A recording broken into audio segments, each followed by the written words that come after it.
Jadi ukurannya santun itu adalah bahasa yang kita pakai tidak mengandung unsur fitnah, tidak menyinggung secara personal. Yang ketiga itu dari sisi etika ketimuran itu lazim digunakan.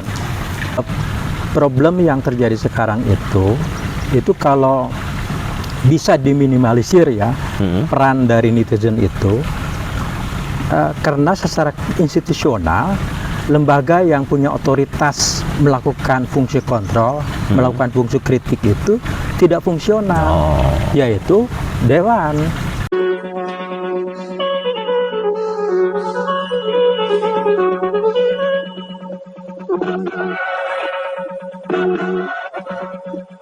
Assalamualaikum warahmatullahi wabarakatuh. Waalaikumsalam. Tabi pun.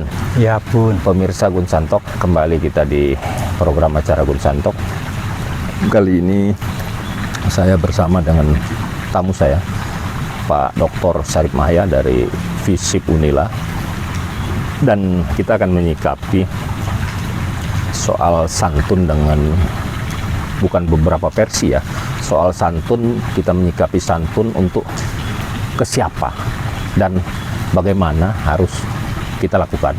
Ini menyikapi tulisan beliau di teraslampung.com soal santun, dan berawal dari konten TikTok, konten kreatornya Bima Yudo dari Australia. Ya, begini, konteks santun yang dimasalahkan itu, konteksnya itu berhubungan dengan masalah publik. Masalah publiknya? Ya, bukan masalah personal. Nah, bukan masalah personal? Ya, jadi dalam konteks masalah publik itu ada etika publik yang menjadi batas sampai seberapa jauh ya kita menyampaikan kritik, menyampaikan pendapat yang secara proporsional dikategorikan santun itu. Jadi ukurannya santun itu adalah bahasa yang kita pakai tidak mengandung unsur fitnah, tidak menyinggung secara personal. Yang ketiga itu dari sisi etika ketimuran itu lazim digunakan. Ada misalnya, saya beri contoh, kata janda. Janda itu, sebutan kata janda itu kalau hubungan antar personal biasa aja. Tapi kalau dalam konteks kaitan dengan urusan publik, yaitu ada hal-hal yang tidak lazim. Tidak lazim. Oleh karena itu bisa diinterpretasikan kata-kata janda itu ya kategorinya ya sangat kasar. Juga istilah dajjal. Dajjal itu kan terminologi yang biasa dipakai dalam konteks hubungan keagamaan ya, yang dicirikan orang yang dajjal itu jahat, suka memfitnah. Tapi konteksnya bukan konteks hubungan personal. Itu ada kaitan dengan masalah hubungan dia dengan keyakinan ketuhanan. Oleh karena itu nggak bisa itu dipakai terminologi itu dalam domain publik. Jadi itu adalah ukuran-ukuran etika publik ketika kita menyampaikan kritik ya, yang substansinya itu harus didasarkan pada argumen yang rasional. Itu argumen yang rasional ya. Jadi itu kalau itu tidak lazim digunakan untuk publik. Tidak lazim ataupun tidak bisa lah dikatakan untuk publik. Tapi kalau di komunitas mungkin kita agak ngomong-ngomong kasar dikit, tapi karena komunitas hanya segelintir 2-3 orang itu biasa saja karena mereka sudah terbiasa ya. Bukan soal tadi seperti kata Pak Syarif bahwa janda, ya memang dia janda, ya kan gitu. Nggak ada masalah soal itu ya. Tapi ketika kita menggunakan kata-kata itu tidak lazim karena konotasinya, jadi tanda petik dia jadi negatif ya. Betul, ya. Akhirnya menjadi negatif. Ya, soal gitu. Betul. Nah, terus bagaimana dengan konteks ketika kita mengkritik sesuatu tadi harus ada, bukan fitnah. ini Pak Sarip, bukan fitnah ini seperti apa kalau dia tidak punya data. Nah, kalau dia menunggu data dulu gitu, data lengkap misalnya, data detail, data secara apa namanya ya, secara administrasi diperlukan data itu, mungkin tidak. Apakah perlu data visual aja sudah? Itu begini, artinya apa yang kita sampaikan itu jelas dasarnya itu berbasis data, atau kita memberikan interpretasi terhadap gejala yang ada.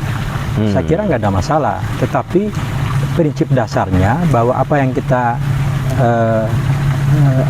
sampaikan itu tidak asbun dan bisa dipertanggungjawabkan.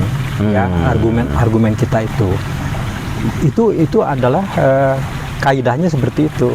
Akan lebih baik kan kalau sekarang itu kritik itu udah berbasis riset, misalnya melakukan survei, ya, kemudian dianalisis, ya, dan diinterpretasikan dan sebagainya. Sekarang orang-orang yang di lembaga-lembaga tertentu dia menyampaikan kritik itu basisnya adalah survei, gitu. Ya. Nah, terus kan masyarakat ya, terutama kita di Indonesia ini mengkritiknya. Kita sambil contoh yang lagi viral kemarin bahwa mengkritik soal jalan. Secara visual jalannya memang rusak. Ya, iya. Tetapi apa namanya, basic si pengkritik ini juga nggak begitu paham soal anggaran. Ya. Dan mau dikasih tahu pun oleh si yang dikritik ataupun pemerintah yang dikritik mau dikasih tahu bahwa anggarannya nggak ada atau anggarannya belum nyampe, itu kan nggak peduli. Ya. Pak Sarip, jadi nggak peduli itu yang mengkritik ini. Ini gimana sih sebenarnya kita harus menyikapi? Ini kritiknya sudah benar, tapi dia tidak didasarkan oleh apa namanya ya, data soal tadi. Ini sebenarnya sudah mau dibangun loh, Ya. tapi ini belum. Nah, apakah perlu si pengkritik ini tahu itu?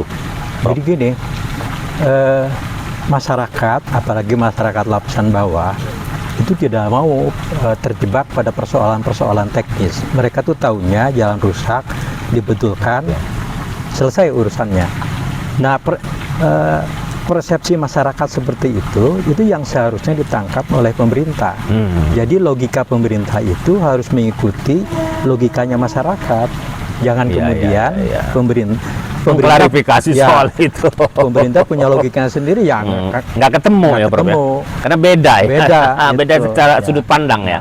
Nah, itu oleh karena itu pemerintah juga itu harus punya kriteria tentang kategorisasi kritik.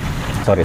Kritik itu kan bisa berakibat dibatalkan, direvisi, diperbaiki, kemudian ditunda, ya.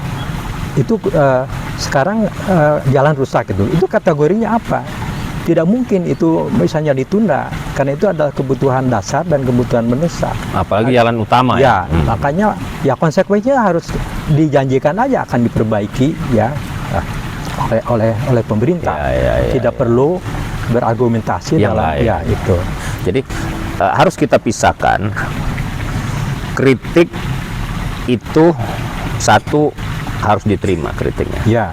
Yang kedua, soal adab atau soal santun dan soal yang tidak lazim, itu si pengkritik juga harus menerima. Ya. Jadi sama-sama memperbaiki. Betul. Ya kan, Betul, yang satu ini dia yang dikritik ini juga harus memperbaiki apa yang diminta dikritik tadi dan sesuai kenyataan.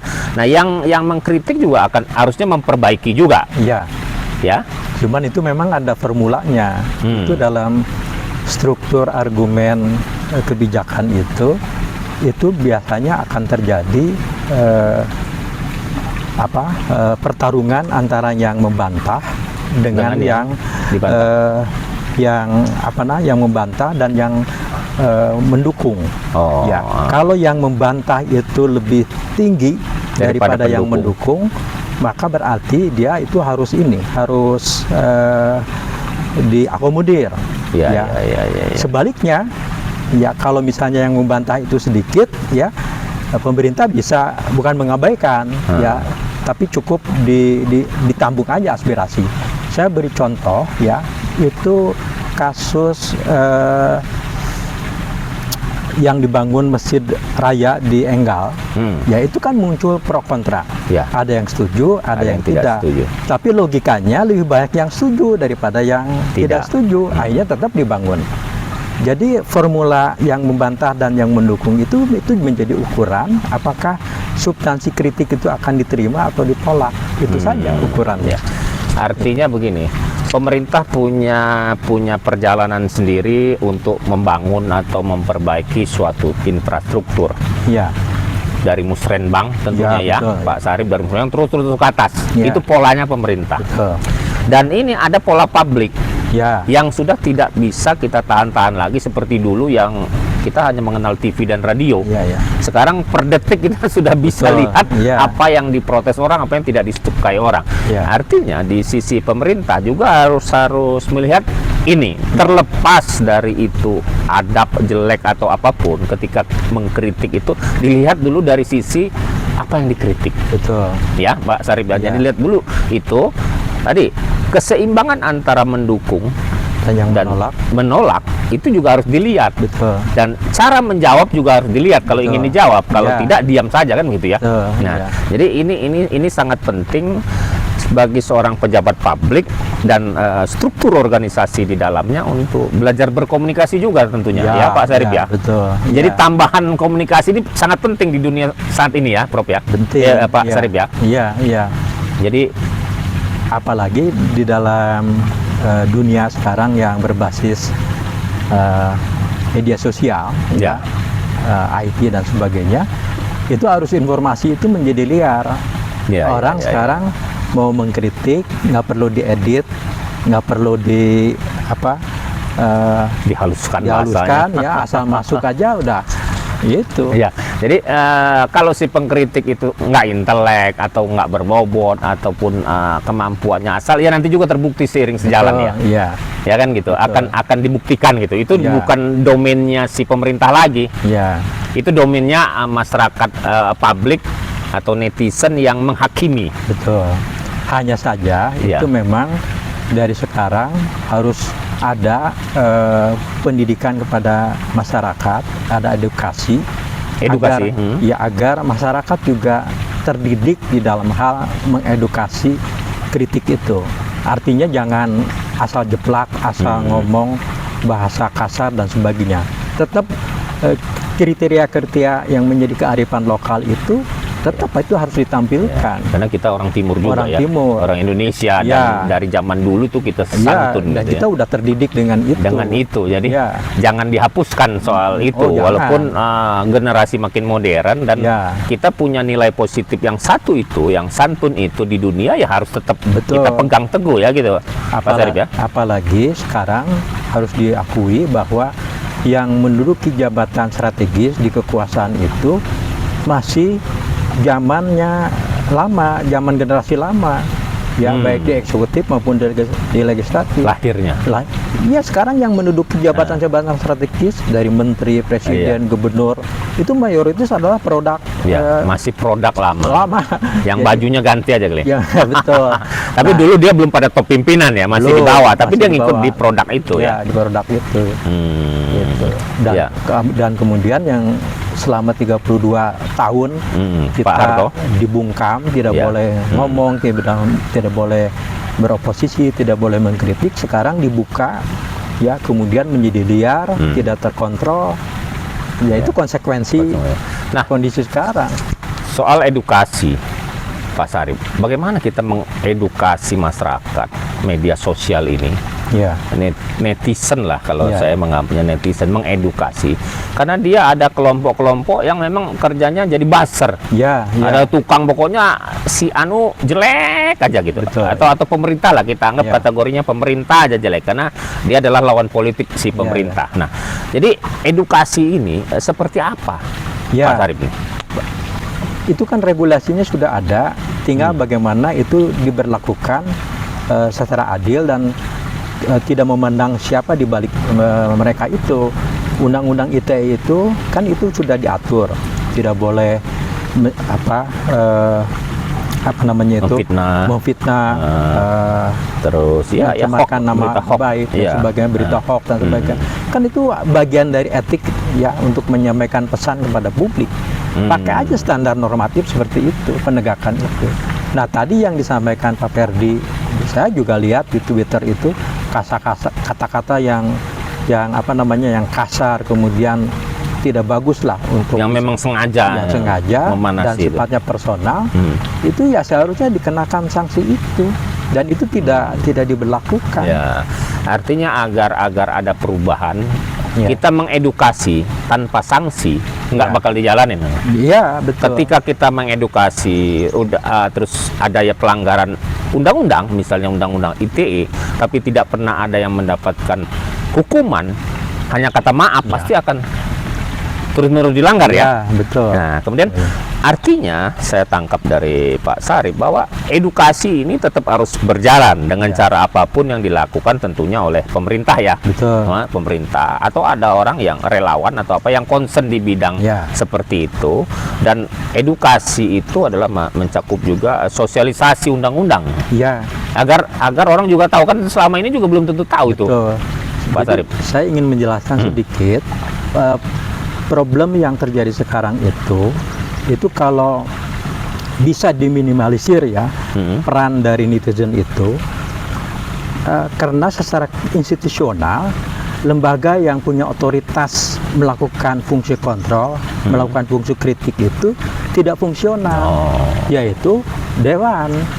Kalau misalnya fungsi kritik wakil rakyat, itu responsif terhadap aspirasi publik, kemudian dia punya strategi bagaimana mendramatisasi supaya kekuatan dia bisa nembus kepada eksekutif, didukung oleh netizen ini itu masyarakat. tidak jalan, tidak fungsional. Apa yang dilakukan netizen itu kalau diambil alih perannya oleh wakil rakyat, mungkin relatif akan lebih terlembaga dan tidak akan liar. Lembaga itu sudah ada sebenarnya. Sudah ada, cuman tidak fungsional. Ya, mereka tidak punya kekuatan daya paksa. Sebenarnya wakil rakyat mungkin lupa bahwa sekarang ini zamannya medsos tadi ya. Kalau dulu mungkin iya. Pak Sarip ya, nggak ada tekanan. Jadi daya paksa dari wakil rakyat ini kurang. Yang ada justru drama-drama yang tidak ada ujungnya kalau saya lihat. Justru itu. Ya Pak Sarip, ada drama nih kayak Pak Mahfud misalnya sama Komisi 3 nih. Ini drama juga nih. Tahu ujungnya ini ada di mana gitu. Nggak ketemu gitu. Apa stagnan aja di situ, selesai. Betul. Ya kan, nah nih soal apa namanya, perampasan aset misalnya, atau undang-undang hukum terbalik, pembuktian terbalik, ya pembuktian terbalik dan perampasan aset ini kan harus seiring sejalan juga, ya kan gitu. Jadi sebenarnya yang dimasalahkan oleh publik, oleh netizen, oleh yang lain, BIMO dan yang lain, prinsip dari kewajiban pemerintah yang namanya pelayanan dasar itu, pendidikan, kesehatan, infrastruktur, keamanan, itu wajib menjadi pilihan prioritas, yang konsekuensinya dari sisi perencanaan, anggaran dan macam-macam itu harus diprioritaskan. Jadi kalau misalnya itu kemudian jalan hancur, kemudian merugikan masyarakat untuk mobilisasi ekonomi, ya wajar kalau kemudian ekspresi ungkapan masyarakat itu menjadi seperti itu. Iya. Jadi wajar. Jadi harusnya memang parlemen ataupun wakil rakyat ini bukan mengambil alih, memang itu sudah tugas dia. Sudah kewajiban dia. Sudah kewajiban dia, dengan adanya kritikan dari seorang warga Lampung yang ada di Australia, itu tentunya menjadikan koreksi dari lembaga wakil rakyat, lembaga DPR, mau dari pusat sampai di daerah, itu koreksi sesuai dengan bidangnya masing-masing. Oh seperti ini loh, ini kalau bilang yang prioritasin ini. Dan ketika diprioritaskan, disosialisasikan juga apa yang dijalankan oleh suatu daerah, di kabupaten, di kota, atau di provinsi, atau di negara, disosialisasikan. Jangan kita melihat proyek mercusuarnya aja gitu Pak Sarip ya, mercusuar misalnya ini mau membangun masjid misalnya, atau membangun tol saja. Nah itu jadi problem. Nah kembali kita ke ini, artinya ruang ini nggak bisa ditutup oleh cara-cara yang tidak elegan. Ruang publik ini ditutup dengan implementasi. Nah, melalui pemerintah atau melalui wakil rakyat tadi ya, Iya, Pak iya. Sarip ya. Jadi Betul. kita jangan alergi terhadap ini, karena Iya. ketika melawan yang banyak walaupun yang banyak belum tentu benar, itu sulit Iya, iya. klarifikasinya gitu ya. Iya, Nah, iya. nah kemudian yang pada podcast saya sebelumnya soal pembangunan berkelanjutan itu juga sangat penting, yang seperti kemarin disoroti oleh Bima Yudo itu soal infrastruktur Kota Baru juga Ya. dilihat ya, Iya, ya Prof ya. Artinya keberlanjutan itu pemerintah juga harus melihat dan DPR juga harus melihat. Itu sudah pernah kita bicarakan pada podcast kita sebelumnya, dan ini di podcast antara santun dan kritik sudah jelas tentunya ada aturan mainnya harus diedukasi ke masyarakat, dan wakil rakyat juga harus terus menjalankan ini secara benar, bukan mengambil alih apa yang di ini, karena itu sudah kewajiban gitu.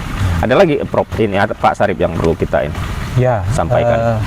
Jadi yang penting itu satu lagi adalah aspek transparansi dari pemerintah dalam menjelaskan tentang keterbatasan anggaran. Oke. Kita harus maklum bahwa pemerintah punya keterbatasan dari sisi anggaran. Tetapi yang 4 program tadi itu wajib. Skala prioritas. Ya, skala prioritas. Bahwa kemudian ada keterbatasan anggaran, itu harus dijelaskan kepada publik, ya, posisinya itu seperti apa. Ya, jangan sampai kemudian bertahun-tahun tidak diperbaiki tanpa ada argumen yang sampai kepada publik, sehingga menimbulkan kemarahan masyarakat itu. Nah, itu artinya bahwa pemerintah juga harus bisa mengantisipasi ya terhadap tuntutan-tuntutan masyarakat yang sangat mendesak itu. Gitu. Jadi aspek transparansi itu jangan kemudian dilupakan. Dilupakan itu. Agar masyarakat tuh secara perlahan teredukasi. Betul. Ya. Ya. Aspek transparansi itu juga sangat penting. Kemudian ketika masyarakat melihat secara simpel, misalnya seorang kepala dinas atau seorang pimpinan atau pejabat gubernur ataupun kepala daerah memakai jam tangan 500 miliar atau 500 juta, kemudian memakai tas, netizen atau publik tidak akan peduli, apalagi anak-anak muda. Betul, ya. Bahwa itu dapat dia dari bisnis atau dari suaminya atau dia dari warisan, itu nggak peduli. Nggak peduli. Dilihat seorang itu, terus keberhasilan dia apa? Ya kan, itu yang dilihat. Jadi sangat perlu juga pemerintah belanja publik itu lebih banyak dari belanja aparatur. Ya Pak Sarip, belanja aparatur itu misalnya begini Pak Sarip, seragam ganti, kemudian banner-banner beliau yang nggak ada guna-gunanya gitu. Terus rapat-rapat yang nggak guna-gunanya gitu, yang sementara sudah ada guidance sendiri, sudah ada aturan main sendiri antara legislatif dan eksekutif, sudah ada ketok palu, ya tinggal dijalanin aja kan. Itu program. Jadi nggak transparansi dan keberpihakan. Ya, dari aspek infrastruktur saja misalnya, kenapa jalan-jalan yang aksesnya ke daerah perkotaan jauh lebih baik dibandingkan dengan akses menuju daerah pinggiran pedesaan. Itu kan persoalan pilihan kebijakan yang tadi berkaitan dengan kepentingan dari si pejabat itu. Nah, oleh karena itu kriteria dalam menetapkan pilihan prioritas itu harus jelas gitu. Jangan sampai kemudian ada ketimpangan pembangunan. Ya, artinya ya kalau saya lihat kan selama ini belanja aparatur, tanda penting nih. Belanja aparatur kan termasuk gaji segala ya. Tapi ada embel-embel yang nggak berguna amat gitu untuk studi ini, studi itu, yang nggak perlu amat, yang akhirnya juga manfaatnya nggak ada, balik cuman report selesai, nggak ada ini. Itu kan bisa dialihkan ke tadi 4 yang krusial, yang wajib diperbaiki ya, kesehatan, infrastruktur, pendidikan tadi kan sangat penting gitu untuk diperbaiki ke depannya seperti itu. Nah, kalau soal ada satu poin lagi, cuman nantilah kita bicarakan soal kebijakan-kebijakan yang lebih spesifik ke masyarakat bawah. Itu kan banyak yang kurang tersentuh ya, Pak Sarip ya. Betul. Itu yang kurang true, nanti di lain waktu kita bicarakan lebih detail soal kebijakan-kebijakan yang kurang terlihat kurang triat oleh pemerintah karena dia merasa ingin mempertahankan jabatannya kedua periode, jadi lupa melihat hal-hal seperti itu. Mungkin ada lagi di closing statement Pak Sarip? Ya, kami berharap begitu bahwa persoalan kritik itu persoalan wajar dan memang harus dilakukan dalam konteks sistem demokrasi di kita. Jadi kita nggak mungkin pemerintah terutama para pejabat mengelola kekuasaan itu tanpa kritik.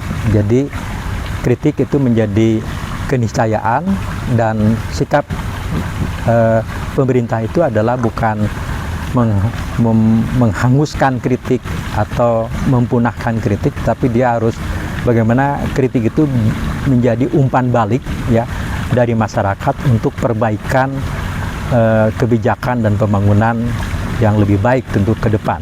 Jadi esensinya kritik itu adalah feedback dari kebijakan yang dikeluarkan oleh pemerintah, dan itu harus bisa diakomodir supaya kebijakan itu bisa berkualitas dan bisa diterima oleh masyarakat. Itu aja.